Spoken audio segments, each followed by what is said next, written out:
Hello everyone, I'm Sophia McCool. I am a college and career advisor, and today we're going to be going over professional development.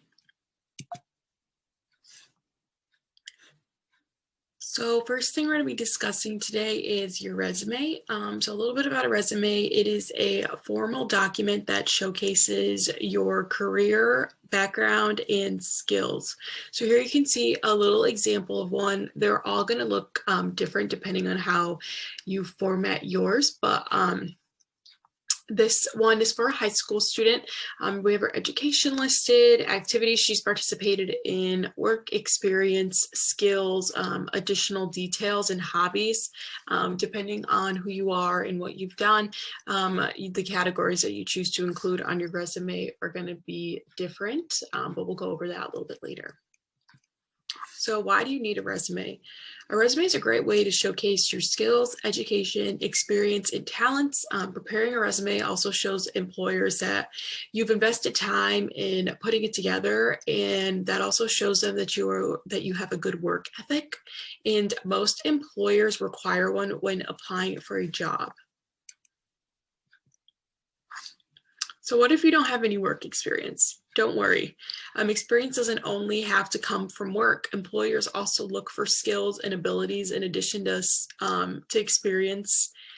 Some things that you can include are school, extracurricular activities, volunteering, and home and family responsibilities. So when it comes to the skills section, there's 3 different types of skills that you can include. There are job-specific skills. So these are specific to the type of job you're applying for. So examples are going to include typing, using the computer, operating any kind of equipment, things like that. Good worker skills are traits that make you an attractive employee. So a hard worker, punctual, leader, ability to follow directions, and honesty. And then there's transferable skills. So those are skills that can make you successful in many different types of careers. And these include things like good communication skills and organizational skills. So how to put a resume together. We're going to begin with the header. This is going to be at the top of your resume. So this always is going to include your first and last name. As you can see here for this example, her name's Mary Butler. A lot of times this is a little bit larger than the rest of the font that follows.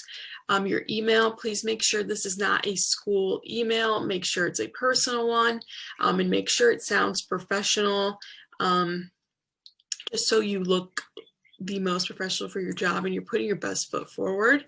Your contact information, your phone number, address is not always necessary. You can include it if you want, but it isn't something that's expected, just because everything is done over online. So email is usually the best thing to put down. And then if you do have a LinkedIn, you should also include the link there so other employees can see your work history. And this is how Mary's is set up. You can see she has her phone, email, and LinkedIn. Yours doesn't have to look like that, but all this information should be included in that top header.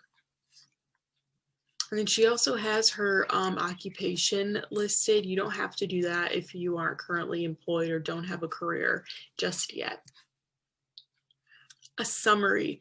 So a summary will come after your header. This is not always necessary. If you do feel like you do want to write a summary, you just want to make sure to keep it short and sweet and explain what makes you stand out and what makes you unique as a prospective applicant.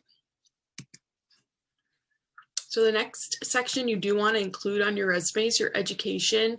So I have an example listed here. So how you may want to go about writing is that you went to East Lansing High School, which is located in East Lansing, Michigan. You started high school September 2018, and your anticipated graduation is May 2022. You can include your GPA if you're happy with the number and want to display that. If you're not, that's totally fine. You don't have to include that in the education section. This is also a place where you can list academic achievements if you would like to. Experience. So what you want to do for this section, which is a good tip, is if you can use keywords from the job description when creating the section of your resume. Other things that you can list here, or a format you might want to follow, is say you were a peer tutor, September 2019 to the present day, so you're still in that position. Or you can say you were class president, and if you did that for like a year, just list the years you started. So for this example, they started in September 2020 and were as class president until May 2021. Some tips: make sure to proofread over your resume, check spelling and grammar. This is very important in order to appear a professional. You do want to make sure that your resume is very simple. You want to use white paper, really avoid using designs. When thinking about fonts, you don't want to go any smaller than 10-point font and no bigger than 12-point. Avoid using fancy or unusual fonts. You want to make sure everything's legible. So Times New Roman, Arial, just something that's very clear and easy to read. And stick to 1-inch margins. If you do find that you need that more space, you can go down to 5, but no, or 0.5, but no less than that. So interview tips. So after you turn in your resume, you may get a call back, hopefully, from the boss or whoever's in charge that they want to have an interview with you, which is great. So here's some tips on how to ace the interview. You want to make sure to arrive early. Being punctual is important. So a lot of this, your interview is basically the time for you to be making a first impression, and you want to make sure that's the best one you can make. So arrive early. Turn off your cell phone and resist the urge of looking at it while interviewing. This is very important. Just set it aside, put it in your bag, leave it in your car if you want, just so you resist that urge. You want to be kind to the other staff members on the shift during your interview, not only the interviewer. And you also want to be polite, positive, and engaged with the interviewer. Shake their hand and make sure to be an active listener. Some more tips. It's really important for you to know your schedule, know what days and hours you're available to work, as the employer will most likely ask. Flexibility is definitely an asset, because the more time you're available, the easier it is for the employer to set up a work schedule for you.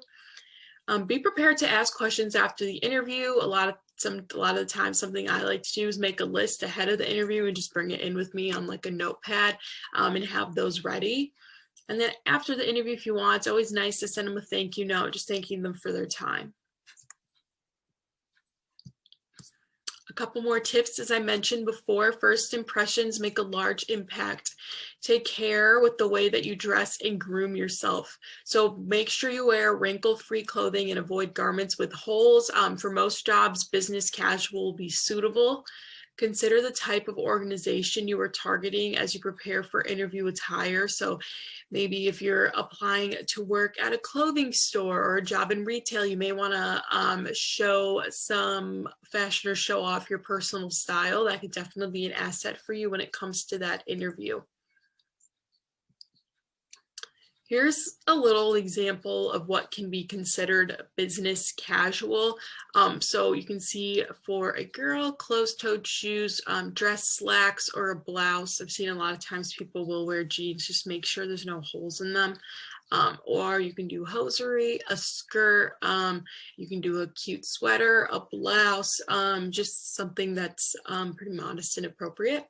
And then for guys, they can do dress pants or chinos, dress slacks if you want. A shirt with the collar is nice, a sweater. You can wear a tie if you want. But yeah, there's a lot of examples online. If you're unsure of what to wear, just you can Google business attire, and a whole bunch of different examples will come up if you need some inspiration. Some sample interview questions. So these are pretty basic. You'll most likely be asked one or a couple of these questions. So it's always a good idea beforehand to go through and practice these in front of the mirror or something, just to prepare yourself for the interview questions. You're not going to know everything they're going to ask you ahead of time, but it's always nice to be prepared and have these in mind. One of the ones I've always been asked is list 3 of your strengths and 3 of your weaknesses. That's a pretty common one. Tell me about yourself. Why did you apply to the company? Do you have any work experience? What are your career goals? These are a lot of questions that you may encounter as you interview for jobs. So it's nice to practice them beforehand.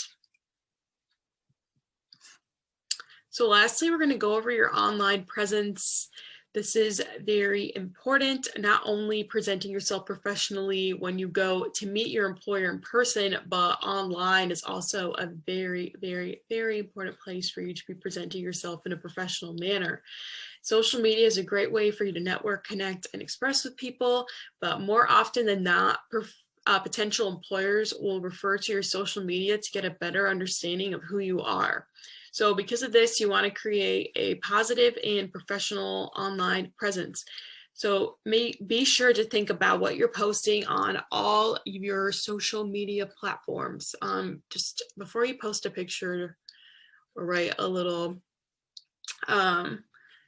Facebook update or anything, you just want to make sure and think about if it's appropriate or not. Even if you delete the image or post, it's online forever. It can be found again. So before you do post it, think about how others may perceive your image or post and decide if it's appropriate or not. If you're unsure, ask your peers or mentors what they think and see what they say about your photo and get their opinion on it. You don't want to miss out on a professional opportunity because of your online presence. So this is so important. I can't stress this enough. Be sure to maintain a professional and appropriate online presence.